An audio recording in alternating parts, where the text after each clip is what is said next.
오늘 함께 보실 말씀은 욥기 23장 10절에서 14절 말씀입니다. 구약 성경 784면 전후에 있는 욥기 23장 10절에서 14절 말씀입니다.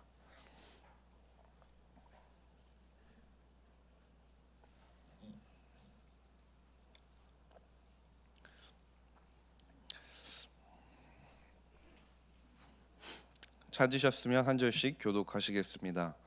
그러나 내가 가는 길을 그가 아시나니 그가 나를 단련하신 후에는 내가 순금같이 되어 나오리라.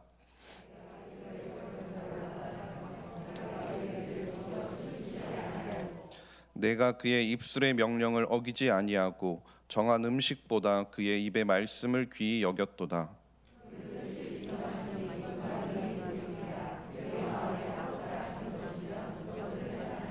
함께 읽겠습니다. 그런즉 내게 작정하신 것을 이루실 것이라. 이런 일이 그에게 많이 있느니라. 아멘. 네, 금요기도에 나오신 성도님 여러분 환영하고 축복합니다. 2023년도 벌써 2월이 훌쩍 지나가고 있는 것 같습니다. 혹시 새해를 맞이하면서 세웠던 계획들이나 다짐들이 잘 지켜져 나가고 계신가요?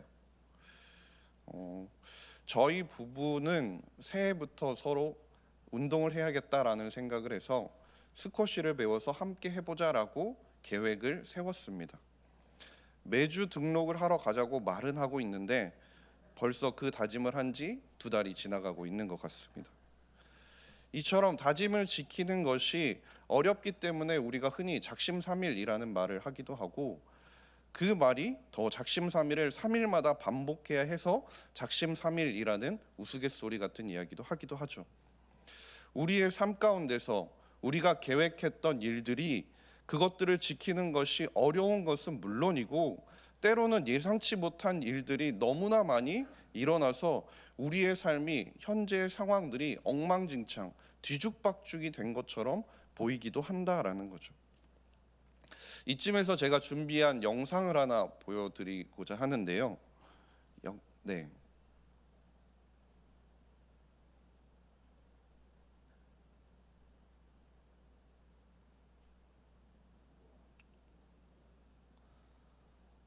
네, 혹시 보이시나요? 한데 섞여 있던 다양한 색깔의 구슬들이 색별로 가지런히 정리가 된다라는 거죠. 더 감명 깊었던 건 이 영상의 제목이었습니다. 그 영상의 제목은 우리의 엉망진창인 인생을 하나님의 계획 안에 넣어봅시다 라는 제목이었습니다. 우리가 보기에는 일련의 법칙이나 충분한 인과관계가 없는 그야말로 망한 인생 같이 보일지라도 여전히 우리의 삶은 하나님의 섭리 안에 있다라는 것을 보여주는 것이죠.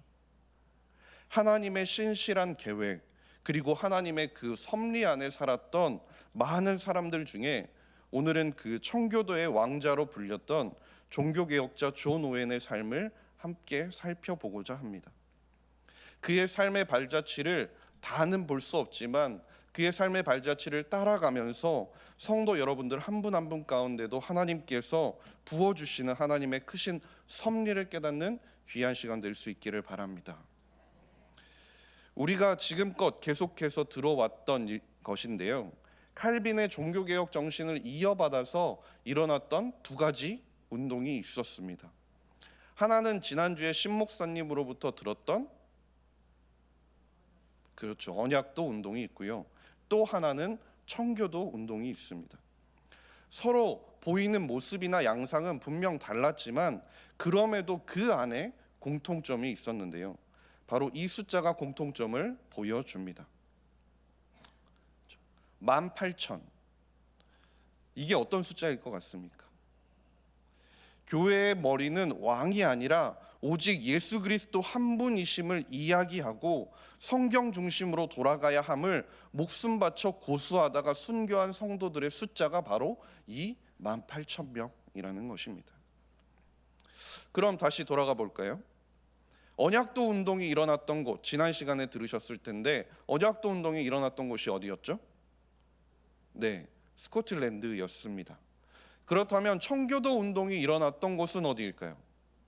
그렇죠. 영국이죠. 여기서 청교도 운동을 시작했던 이 영국에서 청교도 운동을 시작했던 이 사람들은 본래는 애초에 영국을 떠나서 스위스나 제네바 그리고 바젤 같은 곳에서 피난민 목회를 하던 사람들이었습니다. 그런데 그들이 그곳에서 존 칼빈이나 하인리 블링거 같은 종교 개혁자들과 계속해서 교제를 하면서 종교 개혁 사상이 뼛속 깊이 자신들에게 자리 잡게 된 것이죠. 그런데 정치적 상황이 변하고 나서 그들이 돌아올 수 있게 되자 그들이 영국으로 돌아오게 되고 그들은 자신들이 배웠던 그 종교개혁 정신을 바탕으로 해서 신약 성경을 원어로 배우고자 했고 신약 성경에서 말씀하신 대로 예배를 바르게 세우고자 했다라는 것이죠. 예배를 보다 순결하고 예배를 단순화해서 말씀 중심의 예배로 돌아가야 된다. 그리고 그것을 외쳤던 사람들이 바로 이 청교도라는 거죠. 그래서 그들을 청교도 혹은 퓨리탄이라고 부르는 것입니다.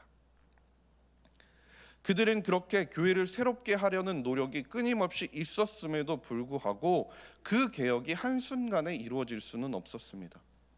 왜냐하면 당시 영국이라는 나라에는 그 나라의 지지를 받고 있는 성공회 그리고 그 뒤를 이어서 알미니우스 주의자들과 계속해서 싸워가야 하는 상황이었고 그들이 번번이 개혁을 시도할 때마다 왕권에 의해서 막히는 경험을 하게 되었기 때문입니다. 그래서 청교도들이 생각했던 것은 바로 방향의 전환이었습니다.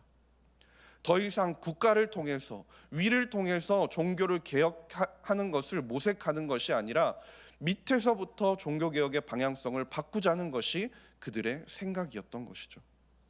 아래에서 위로라는 방향성의 전환을 통해서 그들은 목회에 전념해서 성도들의 생각과 성도들의 삶과 성도들이 예배를 드리는 그 방식들을 변화시켜서 그들의 변화된 삶을 통해 종교개혁을 이루어가자라는 모토를 가지고 종교개혁 운동을 진행했던 것입니다.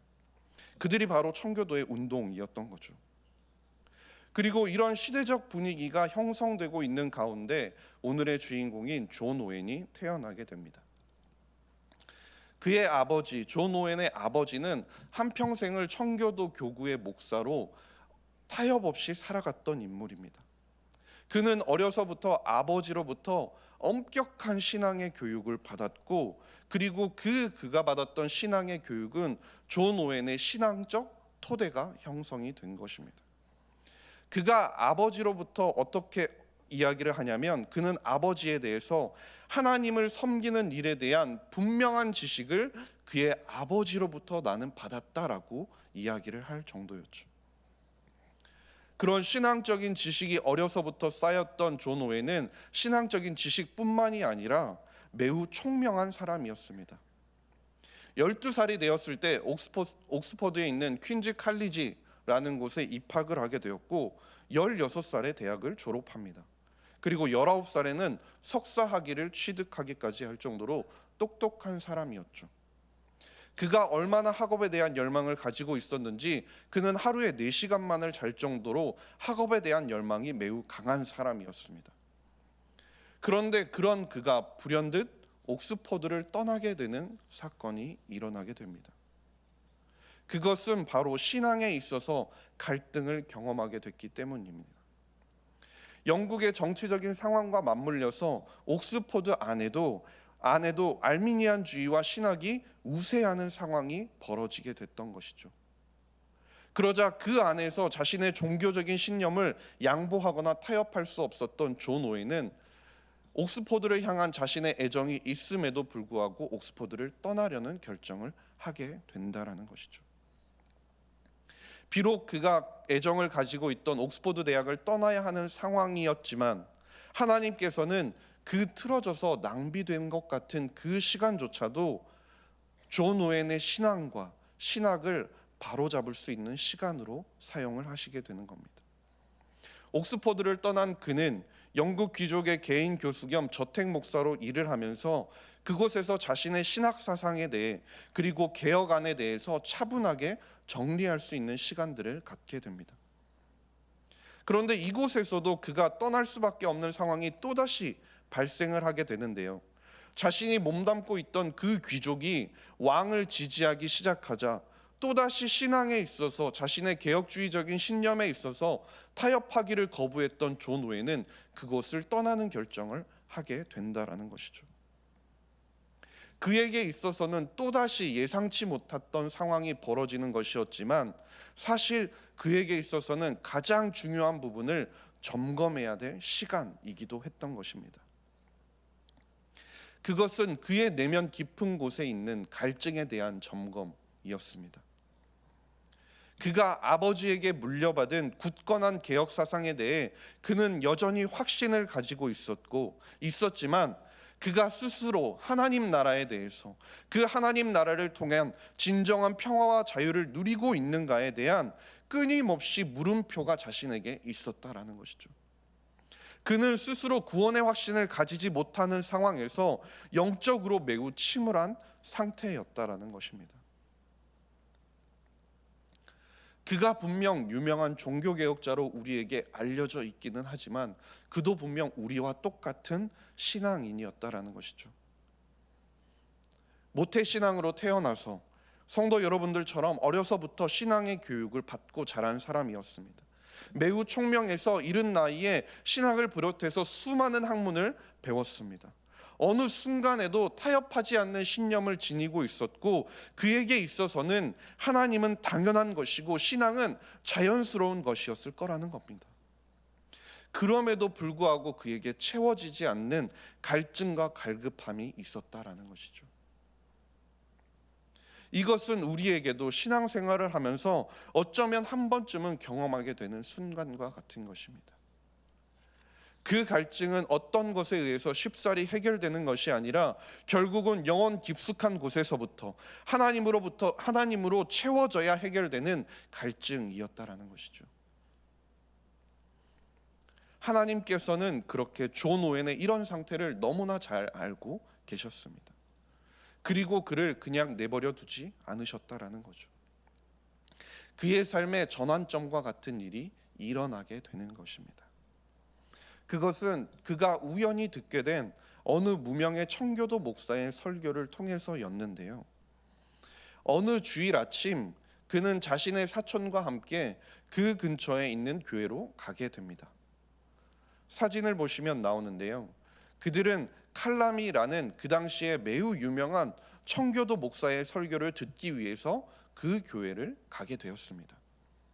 그런데 공교롭게도 그날 아침 그 칼람이라는 청교도 목사가 개인적인 사정이 있어서 그 설교의 자리에 나오지 못한다는 소식이 전해진 것입니다. 그리고는 그 자리를 대신해서 시골에서 올라온 어느 무명의 청교도 설교자가 그 설교를 대신하게 되었다라는 이야기를 듣게 된 것이죠. 존 오웬과 사촌은 그 이야기를 듣고는 매우 실망하게 됩니다. 그리고는 그 옆에 있던 사촌이 이 근처에 있는 또 다른 교회에 또 그곳에도 유명한 청교도 목사가 설교를 하러 오니 우리가 그럼 그곳에 가서 그의 설교를 듣자라고 이야기를 하게 됩니다. 존 오웬도 고민을 하게 되죠. 그런데 고민을 하는 그 순간에 아무리 시간을 생각해 보니 그곳까지 가는 데 있어서 벌써 예배의 시간이 늦어버리게 되고, 그곳에 가서 늦게 예배를 드리느니 그냥 그곳에 앉아서 그냥 예배만 드리고 가자라는 생각을 하게 된 것이죠. 존 오웬에게 있어서는 예상치 못한 상황이었고, 그는 일말의 기대감도 없는 상황에서 그 자리에 그냥 앉아서 주일 예배를 참석하고 그냥 집에 가자라는 생각만 가지고 있었다라는 겁니다. 그런데 그 자리는 하나님께서 존 오웬을 위해 준비하신 자리였다라는 겁니다. 그 무명의 설교자, 어디를 살펴봐도 그가 누구였는지, 그가 어떤 설교를 했는지는 찾아볼 수조차 없습니다. 그런데 그 무명의 설교자가 강단에 올라와서 마태복음 8장 26절의 본문을 가지고 어찌하여 두려워하느냐 이 믿음이 적은 자여라는 내용으로 설교를 시작하게 되었습니다. 그리고 그 설교를 듣기 시작한 오웬은 그 설교에 완전히 압도되어 버립니다. 설교가 끝나갈 즈음에 그는 완전히 구원의 확신과 기쁨과 감격에 사로잡혀 버리게 되는 것이죠. 무명의 설교자를 통해서 전해진 그 설교는 존 오웬이 마음 가운데 가지고 있던 오랫동안 혼란스럽게 했던 의심들을 정확히 지적했고 그것에 대한 답을 주었던 것입니다. 믿는 사람에게 주어지는 하나님의 구원의 은총, 그 구원의 은총은 오직 하나님의 주권적 은혜의 선물이라는 사실을 존 오웬은 그 시간을 통해 절실히 깨닫게 된 것입니다. 자신의 계획이 틀어지는 상황 속에서도 전혀 기대감이 없게 마주한 그 상황 가운데도 하나님께서는 앞으로 그가 평생 붙잡고 살아가야 하게 될 주님의 은혜와 사랑에 대한 확신을 그 시간을 통해 심어 주셨던 것이죠. 이 일을 통해 하나님께 온전히 붙들려 버린 존 오웬, 그는 포드함이라는 지역에서 이제 목회를 시작하게 됩니다. 그가 하나님께 붙들림 바 되고 그렇게 시작한 목회는 초기에는 매우 평온하게 잘 시작이 되는 듯 보였습니다. 그런데 그의 삶 가운데도 크나큰 아픔들이 계속해서 찾아오게 되는데요. 안타깝게도 그가 아내와의 사이에서 둔 11명의 자녀들 가운데 오직 딸 한 사람을 제외하고는 모두 그의 젊은 시절에 상실하는 아픔을 겪게 됩니다. 게다가 하나밖에 남지 않았던 그 딸도 시집 간 지 얼마 되지 않아 죽게 돼버리죠. 우리가 성경 인물 가운데 이만한 아픔을 겪었던 사람이 혹시 생각나지 않으십니까? 그의 삶은 바로 구약의 욥과 같은 연단과 시련의 삶의 연속이었다라는 것이죠. 그 당시 온 유럽을 휩쓸었던 대역병으로 말미암아서 11명이나 되는 자녀들을 3년에 1명꼴로 모두 잃어버려야 했다라는 거죠. 설상가상으로 청교도에 대한 박해와 탄압도 끊이지 않고 있었다라는 겁니다. 그럼에도 불구하고 이 절망적인 상황 가운데서도 그런 절망적인 위기가 존 오웬의 하나님을 향한 뜨거운 사랑과 헌신적인 노력을 막을 수는 없었다라는 겁니다. 오히려 그는 이러한 엄청난 시련 가운데서도 인생의 무상함을 깊이 깨닫게 되고 하나님의 은총만을 추구하는 놀라운 능력자, 놀라운 사역자로 계속해서 훈련되어지게 되었다라는 것이죠. 그의 삶을 보면 볼수록 구약의 욥이 생각나지 않으십니까? 하나님을 저주하며 원망하라는 주변의 이야기에도 불구하고 끝까지 하나님을 신뢰하며 살아갔던 욥이 말입니다. 저는 아직 자녀가 없어서 그 느낌을 잘 알 수 없지만 자녀가 한 명도 아니고 11명씩이나 되는 그 자녀를 상실하는 아픔을 겪게 된다면 진정 하나님을 원망하지 않을 수 있을까요? 하나님을 버리지 않을 수 있을까요? 그러나 이런 모질고 아픈 상황 가운데서도 존 오웬은 하나님을 위해 거룩함과 경건성을 삶의 최고의 원칙으로 삼고 행동하는 발버둥치는 신학자이자 목회자로서의 모습을 결코 포기하지 않았다라는 것입니다. 그리고 존 오웬의 삶을 통해 그렇게 훈련되어지고 그가 삶 가운데 발버둥치는 그 순간에도 하나님의 시간표는 계속해서 이어져 가기 시작합니다. 그 중에 하나가 그가 올리버 크로멜이라는 사람을 만나게 된 것인데요. 분명 지난 시간에 들으셨던 기억을 한번 되돌려 보면 올리버 크로멜이라는 이름만 들으면 그 이름만으로도 그가 그렇게 좋은 일을 한 것 같지는 않은데 라는 생각이 드시긴 할 겁니다. 그는 청교도의 혁명을 주도한 사람은 분명히 맞지만 결국에는 권력에 눈이 멀어 군사 독재를 하면서 끝이 안 좋았던 사람입니다. 그는 사실 청교도 집안에서 태어났고 어려서부터 그는 청교도를 지지하고 교황주의에 반대를 했던 사람입니다. 그래서 그것을 위해 군사를 일으켰을 때 자신의 군목으로 쓰기 위해서 존 오웬을 데리고 온 것이죠. 존 오웬은 처음에 그 올리버 크로멜이 자신을 불렀을 때 자신의 목회 사역이 있기 때문에 그것에 집중하기 위해서 그 자리를 거절합니다. 그런데 이 만남도 하나님의 계획하심 가운데 있었다라는 거죠. 혹시 처음에 이야기 말씀드렸던 존 오웬이 옥스포드를 떠나야 했던 이유 혹시 기억하십니까? 그가 종교적인 신념에 있어서 타협을 할 수 없었기 때문에 옥스포드를 떠나야 했었죠. 그런데 크로멜이 그가 권력을 잡고 옥스포드의 총장이 되자 그는 자신이 믿는 존 오웬을 옥스포드의 부총장의 자리에 앉히게 된 것입니다. 그 당시 학제를 살펴보면 영국은 총장은 명예직이고 부총장이 모든 행정적인 일을 하는 사람이었습니다. 즉 신앙에 있어서 타협을 하지 않고 상황을 바꿀 수 없어서 자신이 애정하던 옥스포드를 떠나야 했던 그 존 오웬이 자신의 의지로 학교를 변화시킬 수 있는 그 위치에 올라서 다시 학교로 복귀를 할 수 있게 된 것입니다. 그리고 그는 재직하면서 그 옥스포드 가운데 교육을 개혁하기 시작했고 행정을 쇄신하기 시작했고 그리고 복음의 열정을 지닌 개혁주의적인 교수진들을 많이 등용하기 시작했습니다. 단순히 신학을 학문의 한 분야로 국한시키는 것이 아니라 진정 살아있는 신학과 신앙이 어우러진 교육의 시스템을 그 옥스포드 가운데 정착시키기 위해서 노력한 사람이라는 거죠. 하나님께서는 옥스포드 가운데 그렇게 존 오웬을 사용하셨지만 또다시 그에게 위기가 찾아오게 됩니다. 그것은 의회파라고 불리는 사람들이 올리버 크로멜을 왕의 자리에 앉히려고 하는 일에부터였습니다. 분명 올리버 크로멜은 자신을 옥스포드의 부총장으로 앉혀준 사람입니다. 그런데 그 사람이 왕이 된다면 어떻게 됩니까? 자신의 지위와 명예는 계속해서 유지될 수 있는 일 아닐까요? 그러니 어찌 보면 존 오웬의 입장에 있어서는 두 팔 벌려서 환영할 만한 일이었던 것이죠. 자신이 그토록 애정하고 있던 옥스포드 대학에서 계속해서 자신이 원하는 개혁주의 사상을 실천할 수도 있는 일이었습니다. 그런데 존 오웬은 그 가운데서 타협하지 않았던 것이죠.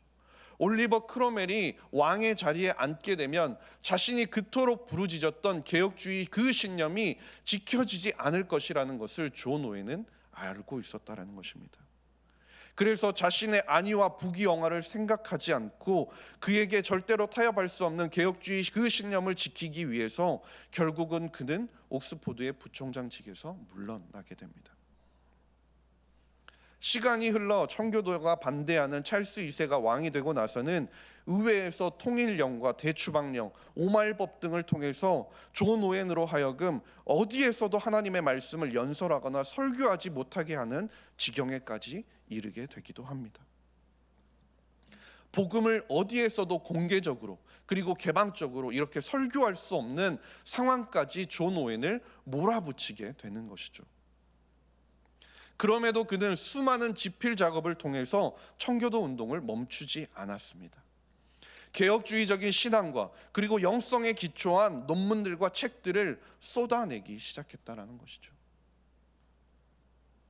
그가 죽기 전까지 그는 끊임없이 그 집필 작업을 멈추지 않았고 그뿐이 아니었습니다. 당시 청교도 설교자이자 문학가였던 우리가 잘 알고 있는 존 버년의 철로역정, 그 존 버년의 철로역정을 존 오웬이 자신의 출판업자에게 부탁해서 그 책을 출판하게 만들게 됩니다. 그래서 이 책이 세상에 빛을 보게 만든 사람도 바로 존 오웬이었다라는 것이죠. 청교도 박해가 심해지는 와중에 그는 보스턴에 있는 교회에서 담임 목회 제의를 받기도 했지만 고국을 떠나서 편하게 목회를 하는 것보다는 그는 잉글랜드에 남아서 끊임없이 고난받는 형제들과 아픔을 같이 나누면서 청교도 사역을 계속해서 감당하고자 하는 모습을 보여주었습니다. 그는 숨지는 그 순간까지 끝까지 어떠한 것에도 자신의 안위와 부귀영화나 어떠한 상황 가운데도 타협하지 않으며 자신이 믿고 있는 그 신념에 최선을 다하는 삶을 보여준 퓨리탄의 왕자가 바로 존 오웬이었다라는 것이죠. 주 안에서 살아가는 석관중앙교회 성도님 여러분, 하나님이 우리에게 어떤 분이십니까? 존 오웬에게 있어서 어떤 분이셨습니까? 하나님께서는 존 오웬의 인생의 진정한 주인이셨습니다. 욥의 인생의 진정한 주인이셨다라는 거죠. 마찬가지로 우리의 삶의 진정한 주인이 바로 하나님이시라는 겁니다. 존 오웬의 고백처럼 하나님의 영원한 사랑으로 우리를 사랑하여 주시는 분이 바로 하나님이시라는 겁니다. 그가 삶 가운데 고통의 순간과 낙심의 상황 가운데서 받은 모든 위로의 근원이 되시는 분이 바로 하나님이셨다라는 것입니다. 하나님께서는 그의 삶을 인도하셨고 악인이라고 할지라도 정말 그에게 필요한 때에 만나게 하셨습니다. 모든 것을 주시고 모든 것을 빼앗아 가시는 분 같았지만 결국에는 더 큰 것을 허락하여 주시는 분이 바로 하나님이셨다라는 겁니다. 존 오웬의 삶을 보십시오. 욥의 삶을 보십시오. 마치 엉망진창이 되어버린 것 같고 예기치 않은 일들이 연속되는 것 같아서 내 계획이 다 엉망진창이 되어버리는 것 같아 모든 것이 혼란스러워 느껴질 때도 하나님의 시간표와 하나님의 섭리는 차곡차곡 진행이 되어가고 있었다라는 것입니다. 그리고 이것은 우리의 삶에서도 마찬가지라는 거죠. 이 시대를 살아가는 우리에게도 하나님께서는 존 오웬을 통해 욥을 통해 말씀해 주고 계신다라는 겁니다. 우리의 삶의 주인이 하나님 되시고 그 하나님께서 역사하셔서 우리의 삶을 그분의 섭리 가운데 이끌어 가신다는 사실을 말입니다. 그럼 우리가 어떻게 살아가야 하는 것일까요? 하나님의 섭리가 날 이끌어 가게 그저 그냥 가만히 끌려가면 되는 것입니까? 아니라는 것이죠. 하나님은 우리가 수동적인 신앙인이 되기를 원하지 않으신다라는 겁니다. 우리가 적극적으로 취해야 할 태도가 분명히 있다라는 것을 보여주신다라는 거죠. 그것이 바로 신앙에 있어서 타협하지 않는 모습입니다. 존 오웬이 끊임없이 멈추고 인생의 길에 있어서 돌아가는 것 같은 상황이 보여질 때가 무엇이었습니까?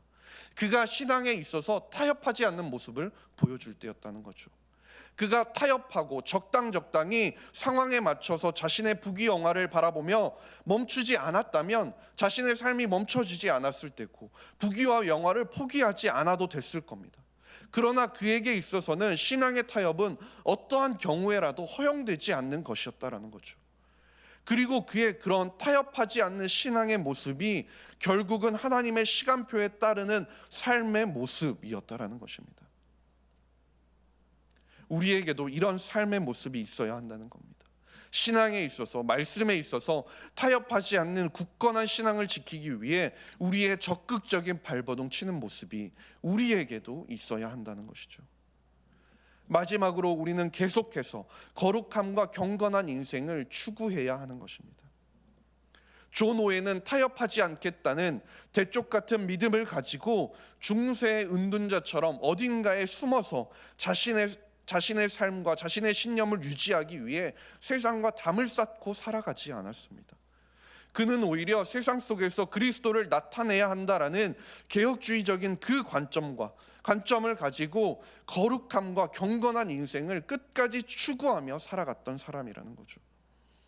말로만 부르짖는 신학자가 아니라 예배를 가장 중요시하며 자신이 쓰는 모든 책, 모든 저수를 철저히 성경을 기초로 해서 썼다라는 거죠. 언제나 말씀을 삶을 통해 보이고자 노력했던 삶의 모범을 보인 진실한 그리스도인으로 그는 살아갔던 것입니다. 그렇기 때문에 사람들이 존 오웬을 일컬어서 진정 위대한 삶의 행위자라는 평가를 내리게 된 것입니다. 세상 속에서 살아가는 그리스도인으로서 우리가 타협하지 않으며 살아간다라는 것은 정말 여간 어려운 일이 아닙니다. 그러나 우리가 매일 예수 그리스도의 거룩함을 닮아가며 말씀이 중심이 되는 인생을 추구하며 우리가 살아갈 때 우리는 세상을 바라보지 않을 수 있게 되고 세상에 흔들리지 않을 수 있게 된다라는 것을 믿으시기 간절히 소망합니다. 어떠한 상황 가운데서도 주님을 온전히 바라보며 나아갈 수 있음을 기억하며 하나님의 그 끝없는 사랑과 은혜와 위로를 매일의 삶 가운데 경험하며 하나님의 그 섭리하심을 깨달아가는 저와 모든 성도님들이 될 수 있기를 주님의 이름으로 간절히 소망합니다. 기도하겠습니다. 하나님 아버지, 감사합니다. 존 오웬의 삶을 통해 주님의 사랑과 섭리를 우리가 기억하게 하시니 감사드립니다. 우리의 삶을 돌아볼 때 그 어느 것 하나 하나님의 은혜가 아닌 것이 없음을 기억하게 하시고, 우리를 향하여 부어주시는 주님의 그 사랑에 흔들리지 않는 신념과 매일 그리스도를 닮아감으로 세상의 빛과 소금의 역할을 감당하는 저와 모든 성도님들이 되게 하여 주시옵소서. 이 시간 기도의 제목들을 가지고 하나님 앞에 기도하며 나아가고자 합니다. 주님의 선하심을 의지하며 기도할 때 주님 응답하여 주시고 우리의 나아갈 바를 깨닫게 하여 주시옵소서. 감사드리며 모든 말씀 우리 구주 예수 그리스도의 이름으로 기도드렸습니다. 아멘. 우리 이 시간 주가 보이신 생명의 길 함께 찬양하고 기도하기 원합니다.